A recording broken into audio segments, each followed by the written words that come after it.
Assalamualaikum warahmatullahi wabarakatuh. Perkenalkan, nama saya Awaludin dari kelas BD3 Farmasi 2018. Saya akan menjelaskan tentang titrasi asam basa.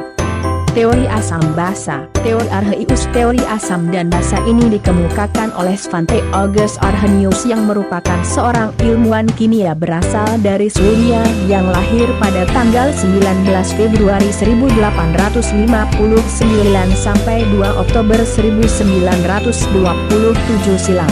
Svante August Arrhenius pada tahun 1884 silam menjelaskan bahwa kekuatan asam di dalam air tergantung pada konsentrasi ion hidrogen di dalamnya. Menurut Svante August Arrhenius bahwa asam adalah zat yang jika di dalam air dapat melepaskan ion hidrogen H+, sebenarnya ion hidrogen yang dihasilkan oleh asam tersebut ketika dilarutkan di dalam air akan terkait dengan molekul air H2O dalam bentuk ion hidronium, yakni ion positif dibentuk atas penambahan sebuah ion hidrogen proton pada sebuah molekul air.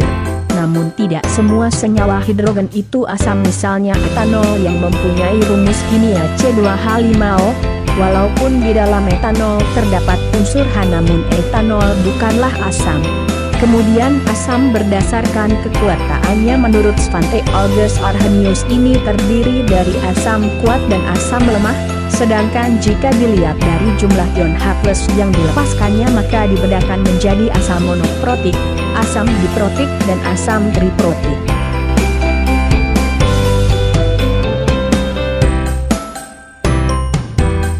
Prinsip asam basa.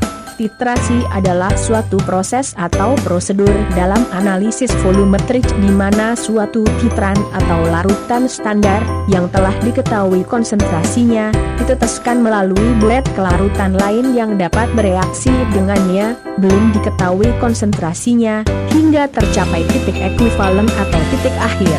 Artinya, zat yang ditambahkan tepat bereaksi dengan zat yang ditambahi. Zat yang akan ditentukan kadarnya disebut sebagai titran, dan biasanya diletakkan di dalam layer, sedangkan zat yang telah diketahui konsentrasinya disebut sebagai titer dan biasanya diletakkan di dalam buret.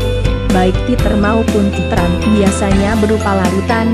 Almatsier, 2003. Macam-macam titrasi asam basa. 1. Asam kuat, basa kuat. Titrasi asam kuat, basa kuat contohnya titrasi HCl dengan NaOH.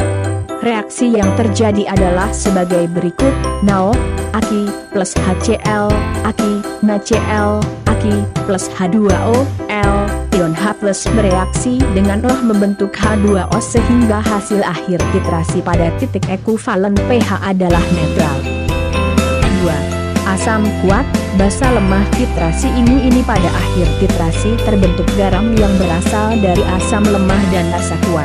Contoh titrasi ini adalah asam-asam sebagai asam kuat dan larutan amonia sebagai basa lemah. Dalam reaksi ini akan terbentuk garam yang bersifat asam klorida NH4O, Aki, plus HCl, Aki, NH4Cl, Aki, plus H2O. 3. Asam lemah, basa lemah. Titrasi asam lemah basa kuat contohnya adalah titrasi CH3COO sebagai asam lemah dengan NaOH sebagai basa kuat sehingga membentuk garam yang bersifat basa.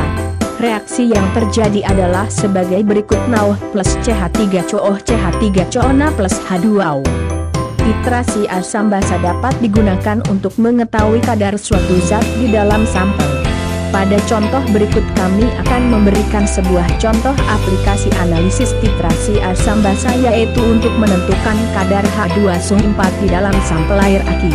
Kristal KHP seberat 2,331 gram dengan MR sama dengan 204 gram mol dilarutkan hingga 250 ml, kemudian dipipet 25 ml dan dititrasi dengan menggunakan larutan NaOH sebanyak V sama dengan 13,9 ml. Larutan NaOH digunakan untuk menentukan kadar H2SO4 di dalam air Aki. 10 ml air Aki diencerkan dengan 100 ml akulades di dalam labu ukur, kemudian dipipet 25 ml dan dititrasi dengan NaOH volume sama dengan 19,3 ml.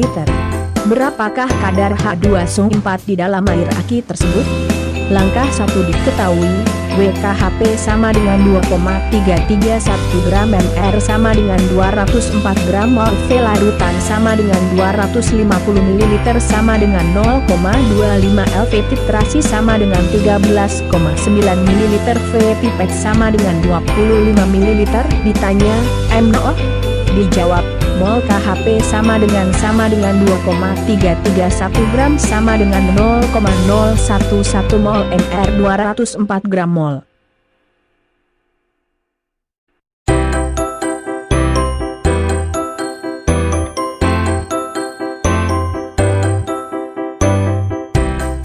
Sekian dan terima kasih.